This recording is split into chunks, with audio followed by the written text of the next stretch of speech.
Good evening. Parts of California are hell on earth tonight. 3 massive wildfires are burning out of control. The largest in Northern California is now the most destructive in the state's history. To the south, 2 others are ripping through seaside communities. More than 174,000 acres already destroyed. And today, the news that at least 11 people have died. Dozens are missing.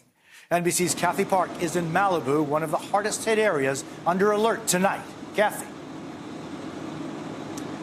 Jose, here in Malibu, the home behind me is a total loss. Firefighters are still actively on the front lines, now waiting for the winds to come back. And in Northern California, a major wildfire there obliterated one community, is now threatening another. I thought you were still over there. Right here. Yeah, I got you. Ferocious flames in Southern California, tearing through the region, destroying homes and lives. I just came around the corner. I'm like, is that house burned? You can see through it. Michelle Mussiter lost everything. My babies grew up in this house.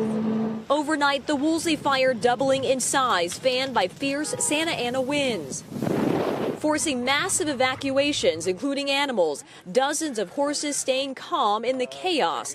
The entire city of Malibu threatened. Fire crew were doing a great job, but they were underpowered, really, and it was so overwhelming. Iconic beaches charred. This glitzy celebrity enclave a ghost town. Nearby Pepperdine University had students sheltering in place.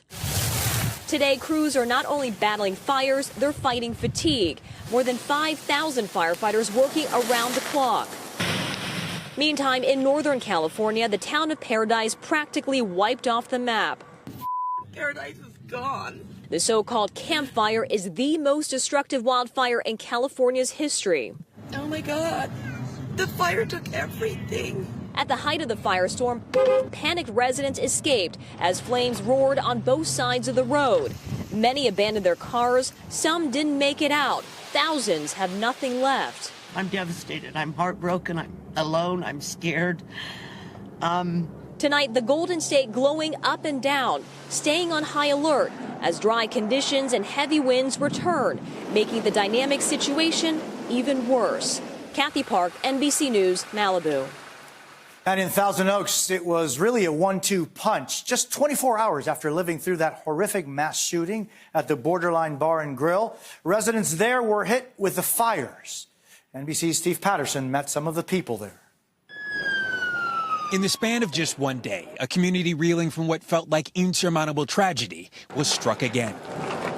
A fast-moving wildfire sparking widespread evacuations 24 hours after a mass shooting. It's kind of like Mother Nature kicking us while we're down. Ventura County Sheriff Sergeant Eric Busho was on scene after a shooter opened fire at the Borderline Bar and Grill. 12 people shot and killed, including Sergeant Ron Helis, his friend and colleague of nearly 30 years. If ever there was somebody that embodied the word hero, he's it.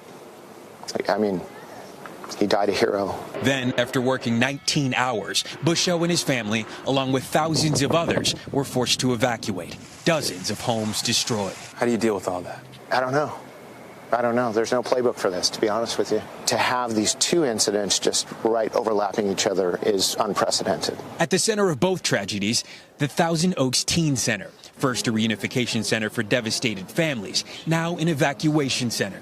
Emotions are high and they're varying. The Red Cross working around the clock since the shootings. We're a strong community, and times like these really do bring the best of us together. Back-to-back devastation, shaking a community to its core, but not breaking it. You just got to take it a step at a time. But we'll recover, we'll get through it. And for just one more example of how tight-knit this community is and the people who serve it, this home behind me belongs to a Ventura County fire engineer. The home nearly burned to the ground, but I'm told the firefighter it belongs to is out battling back against those fires as we speak. Jose? Steve Patterson, thank you. And now back to the midterm.